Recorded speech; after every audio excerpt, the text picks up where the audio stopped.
Good morning. I'm here today with Joe Prout, who owns Piano with Joe in New York. Good morning, Joe. Good morning. How are you? I'm very well. How are you today?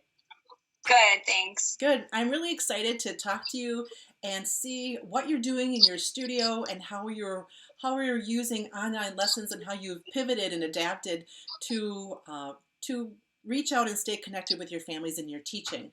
So I think the logical place might be to start if you wanted to show us your setup and what you're using, and we'll talk a little bit about that. So would you show us what you're doing? Sure.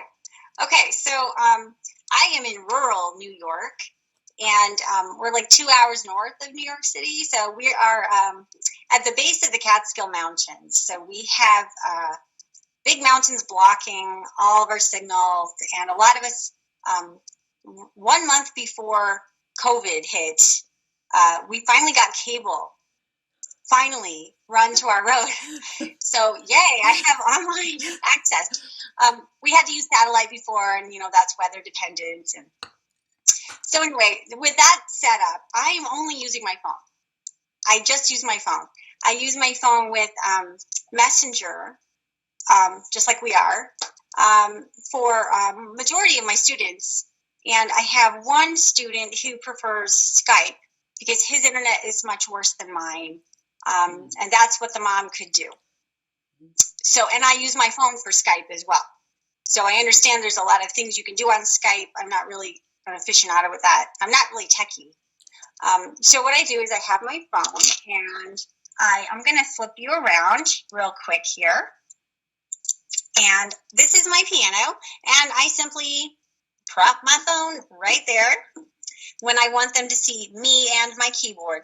But I do, in fact, place you right up here on my board because I'm a little too, oh, look, that key to keys paper. I'm flipping you around. I place you there because then I'm closer to the microphone. So if I want them to hear me better and pay more attention, I will pull the phone up much closer. Oh, I see. On your rack in front of you then, as opposed to the side. Yes. Okay. Yeah. Got it. I do like to place them on the side so that I can demonstrate something. But really, it's got to be that face to face.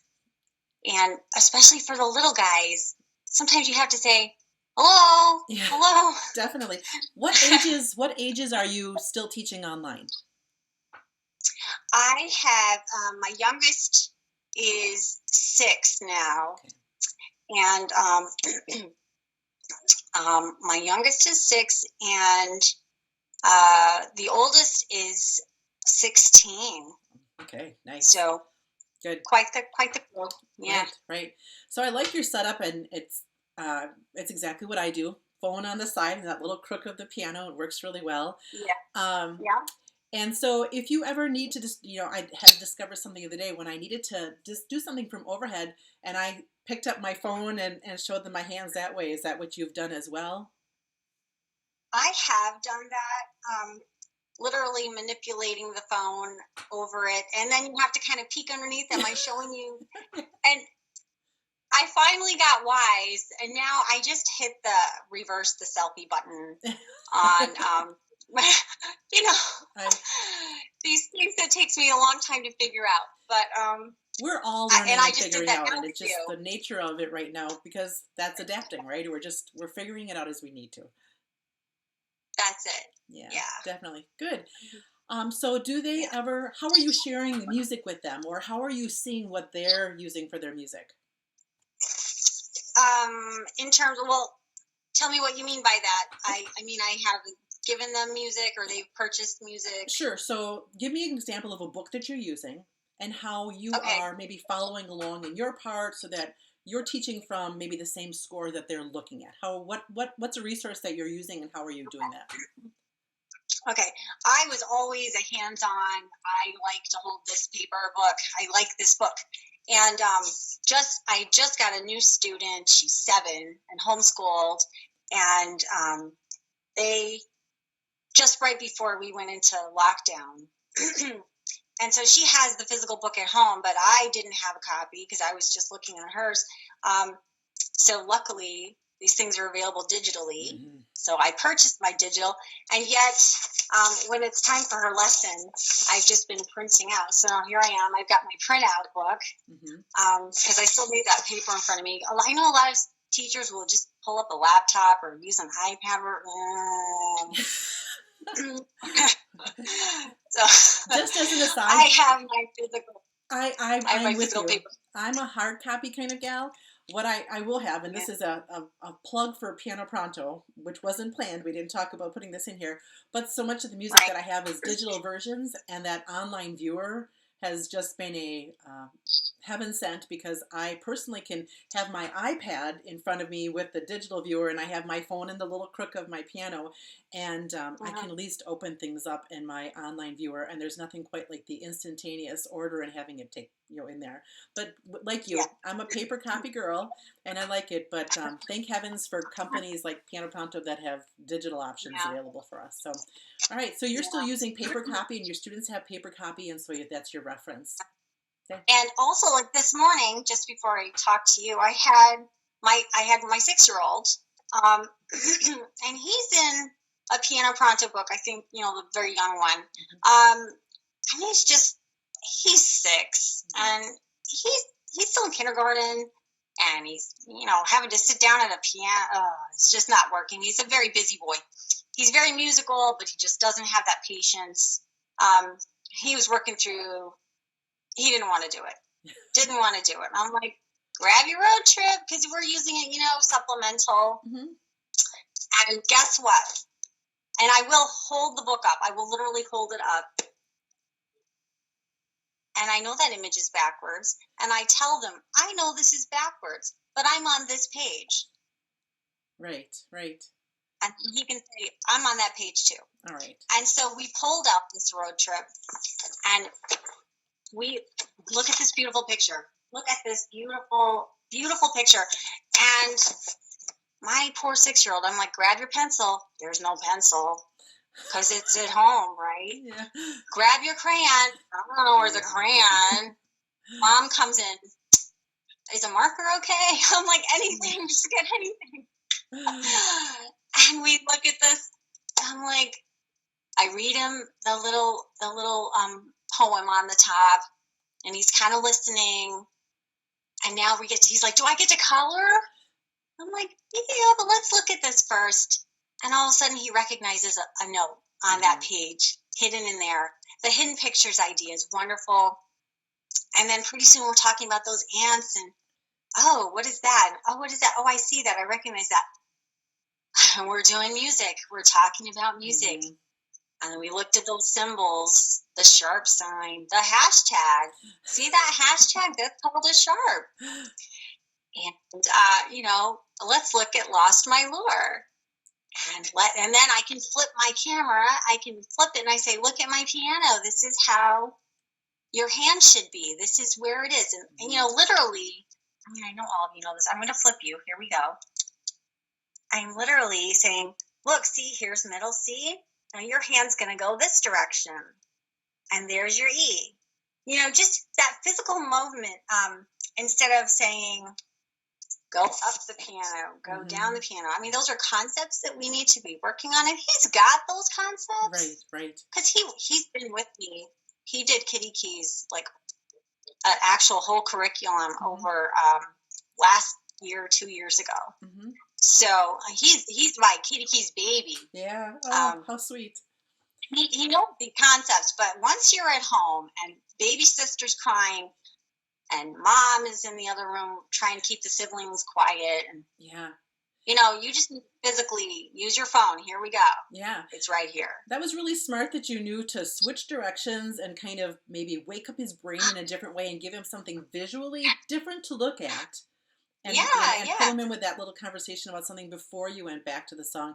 And I have to tell you, when you flipped the image and you showed your hand floating so nicely up the keyboard like that, that was really an effective image that you just showed. So I can see why a student would be drawn into that, to see your hand moving to the right. So know that on my end, like seeing that as a student would, that was a really effective image. So that looks good on the student's end. Yeah. I So, do think, you got to do this visual, like, oh, okay, right, right, right. And I think young ones, especially young students, whether they're 4, 5, 6, 7, 8, um, it's harder to keep them with us because there is so much going on in their homes sometimes, like you mentioned, yes, baby sister or mom, life is happening around them. And I just have to say, as an aside, isn't it just the most interesting thing that pencils and writing utensils are never by their pianos? right. Like, They're not, they're not. they're not, but they find them. And you know what? They're doing their best too. So Yeah, I'm sure they appreciate the option. yeah, Okay, so you talked about your logistics, how you use your phone, and how you're using the music, and you have digital versions that are another option for you. Burning question for teachers: are you playing games with your students? yes, Oh, please yes. talk to us Um, about games. so many games, so many games. Let's see. My little friend. Here's my little friend. He's a frog. He hops, right? One of my 6-year-olds. He came to the piano the other day. He didn't want to play. He never wants to play. But mom's making him. So he's got a superhero in his hand. I'm like, awesome! I have a frog. Let's find all the C's. Okay. And they get to hop on all the C's. Here we go. So do you And switch the oh, image so my that they can see the frog hopping on the keys, or how do you do that? um sometimes I would put him back in the side of the piano. Oh, got it. But really it was more that his hands were busy and he was like, cool, I get to play, and he didn't need me to show him anything. Got it. So yeah, so that's a very easy little thing. On one of the online forums the other day, a teacher mentioned Frog and Snake, and I don't know if you guys know that game, but your little hand gets to be, the little kid gets to be the hopping frog, and I use this. They start at the bottom of the piano, and they're going to hop, say, find D, sandwich key D. I use sandwich key D. I don't know, and they'll hop up the piano on all the D's, and when they get to the top of the piano, I'm the snake, and I'm going to chase them down doing a scale all the way down the piano, and they're going to hop back on their D. And if I get to the bottom of the piano before they do, I win because I'm the snake and I caught them. And if they get to the bottom, they escaped and they win. Okay. And you can do that with the little guys. Okay. You can do it with it's just keyboard geography. They find their notes. But then you could do with the older ones, play the C chord, play the F chord all the way up, and leapfrog your hands. Okay. You can do inversions. You can have them do the scale up. I don't know. You could do it with all different ages. But if they're getting bored, we have 2 minutes left. I'm like, do you want to play Frog and Snake? And they're like, yeah. Nice. So that was a really great game. I like that. And I think it's also good because it has them moving. Sorry. I'm sorry, that got muddled. I think that's also good because it has them moving on the keyboard. I think anything with them, that we do geography that, because of course they're not just going to play on the 10 notes in the middle of the piano. There's 88 keys if they have a full-size keyboard. Right. And I have this big list of notes here that I had about and I liked it these little keyboard cards. So the other side looks like this. Mm-hmm. And that's reversed. I'm sorry, but you all know what this looks like. It's right? Actually not. It's perfect. It was right. Okay, good. So I'll say, okay, we're gonna race, find all the F's, and they got to do it. They got to race and do it. And last week, my little 6-year-old was so not willing. I said, guess what? It's stand-up day, and he's short enough that his arm length is just right. He didn't need a bench. Yeah. So otherwise he's lounging. How many of you have lounging students? They're like lying down in a chair. I'm like, it's stand-up day. We're going to play standing up. So then you can really race, and you can count the F's, or I can just say, okay, now play the note that I'm showing you. Okay. So are you using your ear to gauge that they are playing the F's on their piano? How are you checking what they're doing? Yeah. Okay. Oh, a lot of them, we are in tune, which is a miracle. Mm-hmm. And so I hear them and I play mine, and yes, you got it. All And right. I like to do it. I reverse that. I like to reverse it. I like to give them that control. Now you tell me, what do I find? Mm-hmm. Yeah. Oh, yeah. And then they do, and then I'm like, did I get it right? And they're like, yeah, you got it right. They love that. I think that's one of the best that's teaching similar, tricks. like Simon Says. Oh, sorry. You Going can do back to that a second. You can do Simon Says. Yes. You can play Simon Says, find the F. Simon Says, play the G chord. Yeah. Simon Says, whatever. And then they can do it to me. Kids like to be the teacher. I think that's a really fun role reversal that really engages them in a lesson. And of course, they think they're going to fool the teacher, which is fun for them. So yeah, I like both of those tricks a lot. I hadn't thought about, you'd think I would know, like your geography cards, how you're using those to have them do like a piano race just in their place. And, they have to look for the visual cues. I like that a lot. I think that's a great suggestion. So thanks for bringing that up. And yeah, Simon Says is a nice one also. Do you ever do call and response where you like make a song or a story? If you play something and they have to answer what the next section of the musical story is? Oh, I do not. That sounds like a lot of fun, though. Some of my students are not always that engaged, though. Yeah. I'm going to be honest. Yeah, it can pull them in if it can be like, well, today we're going to do a sad song. It'll just be on the black keys. Do you want to go first or do you want me to go first? And they have to play a little bit on the black keys to start the song. And then, you take a turn. So just throwing that out there is another, option for on the piano for like a call and response almost, for building a story.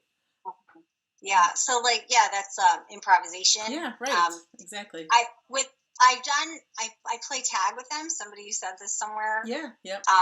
But with the music in front of us. Yeah. So that, when I stop playing, you have to play. Yeah. And then keep the song going. Let's finish the song. And I used that with a 7th grader yesterday, and she's like on one of the spectrums. I don't know exactly what, but sometimes she's really with me, and sometimes she's really not. And that's okay. And I was like, let's play tag. Let's play tag. And she got that. She liked it. Yeah. So, but you did ask me about games, and I was looking at my list of things I wanted to kind of mention.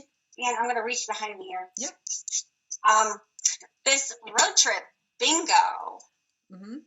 I get a lot of use. Hello. I get a lot of use out of this. Good. Because those kids are home and they've got, I don't know, I haven't used it that much online, but in my groups I have used it. Mm-hmm. So this is a little tangent away from online, but it can work with sibling groups because the young ones don't read, but they can find a grasshopper. And the older ones, they don't mind playing if they look really smart. Like the older ones don't always want to play it because they're a little too cool for that. Yeah, yeah. But if they're playing with and they can be smarter. So I really like that. But also, I can hold it up and I can say, find this one. If I can't find my keyboard cards, I keep them actually on a dish in my piano, real close by. But if I've walked away, I'm like, dude, this one. So that was just my little segue there on the. Great. Good. You have them drive. They grab their little toys and they drive up their piano. When they're at your house, you have those at home too. Yeah. I don't have anybody personally drive on my piano, but some families, are, if they have like a keyboard example, like you could have them draw a picture that looks like their piano with for the right age child, they can certainly draw get some construction paper. It's a project to do at home to draw a picture of their keyboard. And then, many of them have cars or little stuffed, little toys, game figures, even if you will, that they can move on their keyboards at home to do that. So they'd have a replica. So, sometimes it doesn't hurt to also give them a project. Well, this week I want you to draw your keyboard. Count the number. This week I want you to count the number of keys on your keyboard or something like that. Another along that vein is I talked to another teacher about show and tell, to pull them into their lessons by having them bring something that they show and tell about from their home at the start of the lessons, especially with young students. And I think teachers could do that too. Like I have a little rainbow stuffed bear that he's my show and tell. So Yeah, I like that. I like that you're involving them and thinking of things that, maybe they have in their house or they can pull in that they want to share with you also. Because I'm sure they look forward to their time with you. Oh, I don't know. Yeah, I I think hope so. so. Yeah. Well, think about what a break it is from their day, and and that's the continuity too. They still have their lesson time, so Yeah. regardless of where we go here, they'll have that time with you. Any other game ideas that you want to share and how you do things? Um, I in person have used piano playground. Okay. And people don't know what that is. That's this book. Okay. It's mostly the rote books. This is one of the kitty keys, like progressing out of there. But if some of my students were not able to continue online, and this is material that I used with one of those students, um, they like to just pick, and you open it up. You could just use this material and say, okay, open it up, pick the picture you like, because that's how we used it. It wasn't like going through and you're going to learn this and you're going to learn that. Okay. It was, the slide looks really fun. Let's do the slide. Oh. And they can open it up and they're like, okay, let's go find the slide page. And we find it and doing rote, I found is actually working much better online because there seemed to be this pressure. We have to get to the next page in the book. We have to do this many songs. Okay. And mom and dad really want you to be progressing. And now everybody's stressed and they've got so much homework. And I can pull out a little rope piece and I say, here, let me show you how. Or even I've done some videos for my really, really young ones. Mm-hmm. This is where you put your hand. Now you play it here. Mm-hmm. But if I can just get them to do a little pattern repetition with me, mm-hmm. Let's do, we did that with Lost My Lure today. We taught it by rote, actually. Find that E. Here's your D sharp. Okay, let's just do this. That little pattern. Yeah, right. Great. I don't know. I find that the rote pieces are really kind of connecting with them because they don't have to focus on their music, right, and trying to figure out the phone, the music, the keyboard, right. Little sister. They can just go, oh, where's the C? I think that's a great idea. You know what it's about? I don't know. We always talk about adapting, whether it's rote or finger numbers or note reading. That's all part of the process. And I like that. I love that you're using that picture. I hadn't thought about that, to use the picture to choose the song that they're going to play. So that's very, very clever. I like that. A lot of fun. Yeah. Anything else? Tips or tricks or things you want to share with our those that are listening? You know what? I do find that they get kind of bored. They still the kids really still like the newer, if they've moved into method books already. Mm-hmm. Some of them are a little bland, and so we want to punch it up, and we go back into the road trip books, mm-hmm. and it just spices it up for them. Just that little mental break. Sure. But I think I am looking at, what I've been doing is I print out some of the pages. Here, I'll show you one behind here. Like this staff paper from mm-hmm. Kitty Keys, or the little high-low. You've all seen these. Mm-hmm. And I've been doing little mail packages for them. I mean, yes, I could send them digitally, but, I can send them some stickers, and I can send them some hand-on paper, and then they get mail, and that's really cool. That is cool. So I've been, using a few resources like that. I'm just going to flip back through my little list here. So you're using those sheets not just with the little ones, you're using them with your early learners, but not necessarily preschoolers. Oh, yes. Yes. Because, I have some 7-year-olds come in, some 8-year-olds. I've had second graders. I've used Road Trip with kindergarten, first, and second grade. Okay. Good. And, it just depends on the student. It really does. Some of them are just, they're on a different wavelength. Yeah. And that's okay. Yeah. because where they are is where they are. Mm-hmm. And if this appeals to them, then great. Yeah, right. Learning is learning. It doesn't, and it shouldn't Yeah. take the same shape and form for every student. Yes. It's what it is for that Yes. particular child in that particular moment. And I did want to grab. I'm gonna just here. Can I take you with me? Take me grab along. my stuff. I'm gonna grab my coffee. I'm following along. Right. So this is my room. I have a go bag actually for my kitty keys. This is my kitty keys go bag. I keep almost all my materials right inside this little trapper file. This is where I have like all my little books. Oh, look at you. Nice and neat. So here I am. I've had one student recently, she started writing. She's a little older, and I'm going to bring you back to me. Oh, hi. Hello. So, she's a little bit older. Well, second grade or so. But she just can't get those like she plays pancake hands, Yeah. and wiggly knuckles. I'm like, oh my gosh. So bubble fingers to the rescue. Yeah, that's right. That's and right. And I don't read it during their lesson time so much, but I made a video. I'm like, here, Mom, sit and watch this video with your students. And that's a good idea. I have a Music the Dog. This is my Music the Dog. Cute. And I still tease my older students with Music the Dog. It's fun. Yeah. But you put your hand right over. I think this is one of your suggestions. You've done this before. Yep. And I use it with them. And I'm like, here, when I make my video and we read our story. Yeah. But the composer books are really good too. Like they still need to know. Here's behind me, the boy, the Beethoven. Mm-hmm. And I know that's probably not looking so good. It did. It wasn't backwards. It was right. Oh, good. But just like doing a couple little videos just to, it makes it a little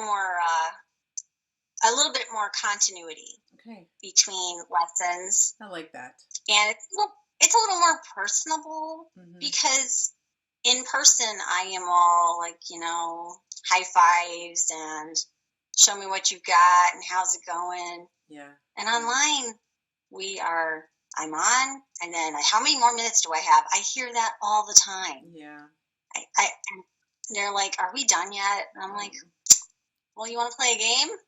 But so that video, I can just kind of be who I am. Yeah. Yeah. And nice. Read them that story. And they're still getting that information, and it's kind of opening doors, and they're hearing words. Like, how many students don't know how to pronounce Beethoven if they just read it? Yeah. Yeah. I like that. I mean, everything is learning. Everything is learning. And if they didn't get the best piano lesson that day because they just couldn't focus, they still got some music. Yeah, definitely. So, you're staying connected with them and still moving forward with that. So I really like your setup because, it's very natural and comfortable, and I'm sure they feel like they're with you in their home as best they can. So, and yeah, games are, that's a big deal, like letting, kind of bringing that lesson to life, I think. So nice tips and tricks there. So let's see, we talked about your logistics and your games. You gave us a little tour, which is nice to see. I always like to see other people's studios. Anything else that you want to share before we wrap things up? You should show them your little picture with your red shirt on, because I was telling Joe how nice she looks in red, and I am as dull as they come in gray here. It's a gray Wisconsin day, and I think I'm feeling it, and I need a haircut. You look bright and shiny. What's your little picture that you have of you? Okay, let me show you. I'm going to flip you around one more time. Here we go. Okay, so above my piano, I have my student board, and all my students' names are up there. And this was my little challenge piece, little chart, which is gone by the wayside now. Here is a little publicity postcard I have. That's my avatar. That's me. That's a cat. And I say it's me because I wear this red sweater constantly. It's kind of like my trademark. Or I have several red sweaters actually. But that's me with the glasses, and I do have studio pets, so I like to keep that little cat in there Yeah. because I have two dogs and I have cats that are in the bathroom and kids see them sometimes and that's always a concern when people come to your home studio whether they have allergies. I lost a student because she had allergies, you know. Yeah. So that's just like a little heads up. Very cute. But that's me. Here I am in my red sweater. Very nice. You look great.